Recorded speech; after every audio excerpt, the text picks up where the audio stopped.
Born on the 4th of June 1986, Devon Petersen saw racial inequalities firsthand.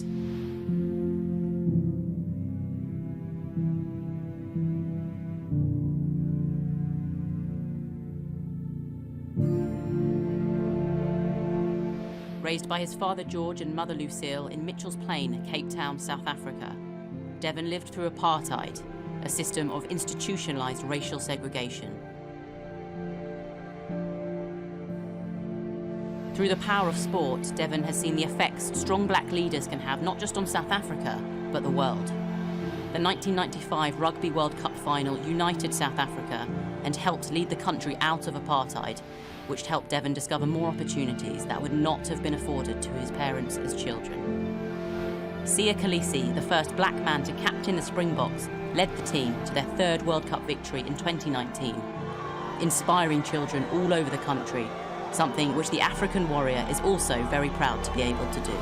South Africa requires 74. 74 for the game. Stop like this!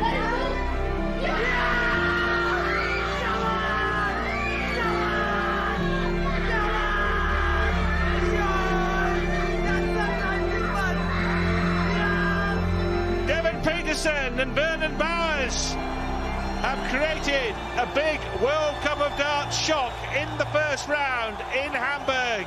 Nelson Mandela once said, "Sport speaks the language which is understood by everybody throughout the world." And Devon Petersen is the leading voice in the world of darts. Devon, you're a guy who grew up in South Africa during apartheid. So to see the Black Lives Matter movement gain so much attention worldwide, and particularly in sport, what's that mean to you? I think it's part and parcel of a process that we've been going through since the Martin Luther King days, and just moving on from that, the civil rights movement, and then it's almost like people of color were included, and then it kind of died down, and there was a scale measurement and saying like, okay, cool, now you guys can keep quiet because we are including you in jobs, are giving you sporting opportunities, and so on and so forth. And I think now with what's happened in the USA now with the police brutality and innocent killing of people of color, it's now just kind of everybody's tired of it now. Like it's a running joke that's come to an end. And now everybody kind of needs to take notice. And a lot of people, I think there's a massive knee-jerk reaction because of the reaction in the media itself. And the way in which it's moved now, I mean, if you look at in South Africa as well, it's been a thing since, let's say, 1994, but it still carries on. And racism is something that you don't just switch off.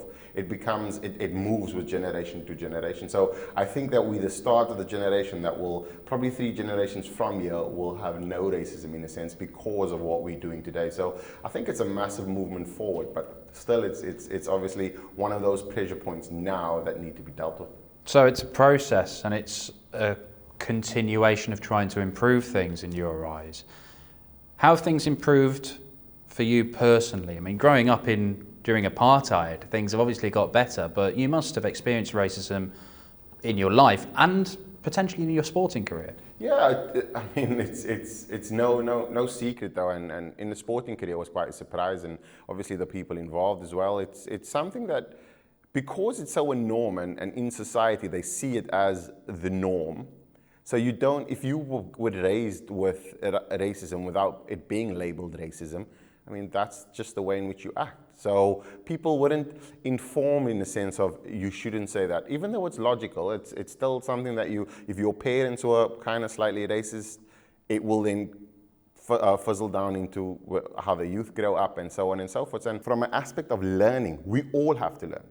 Like, it's not just happening to black people, it's this color on color racism as well that exists. So it's a big thing, and I think now, before all of the Black Lives Matter movement and everything, I don't think the push hasn't been this big.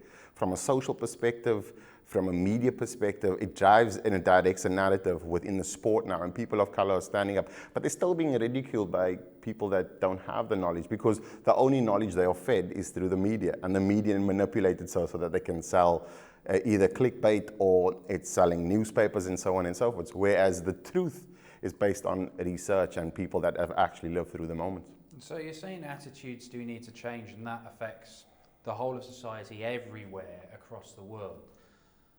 But within your experience, you've received support, sometimes from unexpected quarters when you first came over to the PDC.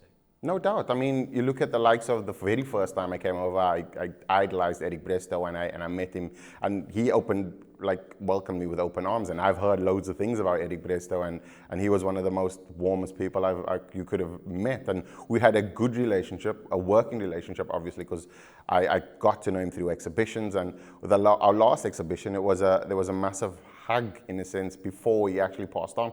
Which was in the November when I saw him last, and then he passed on in the Feb. So it was a massive thing, and obviously and being the only person, myself and Kyle Anderson, being the only two people of color that play at a professional level, at a high level, obviously, of the sport, people think that it doesn't exist within our sport, but micro-racism still exists. And that it leaves a footprint, regardless of how big.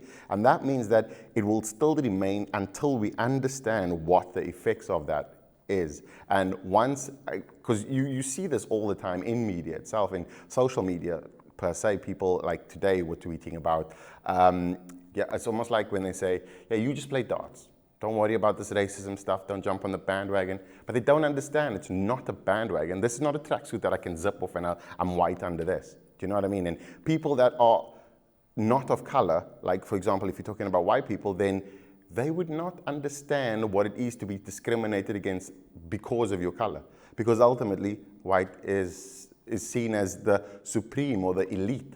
And now we're seeing the shift in change. And now because the previously conquered are now speaking out, it now becomes where you're speaking out against the conqueror, which is obviously a step back, because you're not supposed to be talking like that. So now I think it's an awkward conversation, but a great conversation to have, because we allow everybody the dialogue to communicate about it, so that it doesn't become the elephant in the room. It opens up opportunities as well for different industries. And Raheem Sterling was saying, why don't we have more black managers and people in administration? You're looking at Formula One, where Lewis Hamilton was talking about there's not a lot of black people within.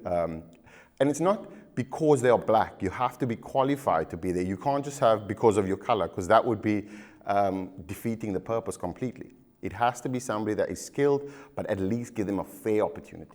You are, as you said, one of a very small number of players of colour in a predominantly, for years, a white people-dominated game. But you can only be what you can see, can't you? And people like you, people like Kyle Anderson, the first Indigenous Australian PDC pro, it's a chance for others to follow in your footsteps and build the game amongst your national communities or whatever communities that you're part of.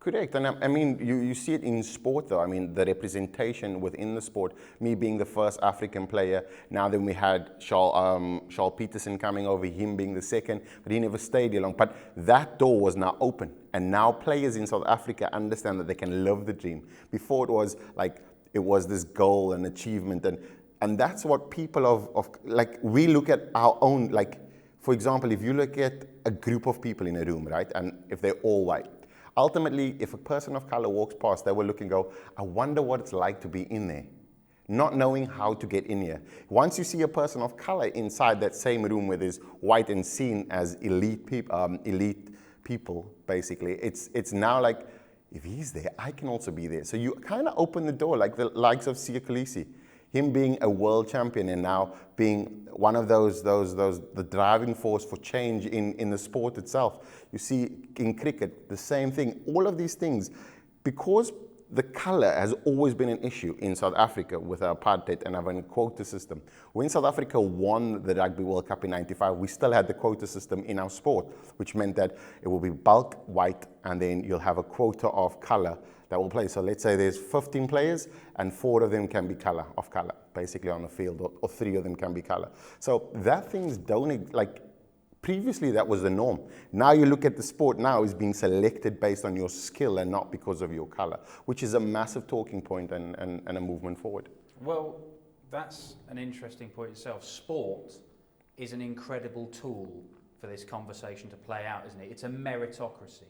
if you've got the opportunity to play and people like yourself are able to show that it's possible, then it's all down to your talent and your dedication and everything. And that's why sport's an incredible arena for this conversation to happen, isn't it? Correct, yeah. I mean, and it's a foundation basically, because sport doesn't, you don't have to be there's no prerequisite if you're masculine, you have to be a certain color to play a certain sport. Ultimately, you need to perform at a level that is required. Like, for example, I wouldn't be able to just apply for my tall card and because I'm black, I'm supposed to get it. You have to come through 560 players. You have to get to a certain number. And it just shows you that is how the sport will be growing. And by me achieving these things, it obviously then brings the sport together, because now when I go back home, it brings everybody together. It's not just, okay, it's only for people of color, it's only white people. It's everybody now that wants to actually achieve the dream. We all then now work on from this point onward, regardless of color. And I think that in '95 as well, the World Cup, when South Africa winning the World Cup, not just winning the World Cup, but what it meant to South Africa and how it brought everybody together from different religions, cultures, races, and we all came together because of what sport done. And it just shows you that sport unifies the world. Sport unifies the world. I think that's probably the best way to end it.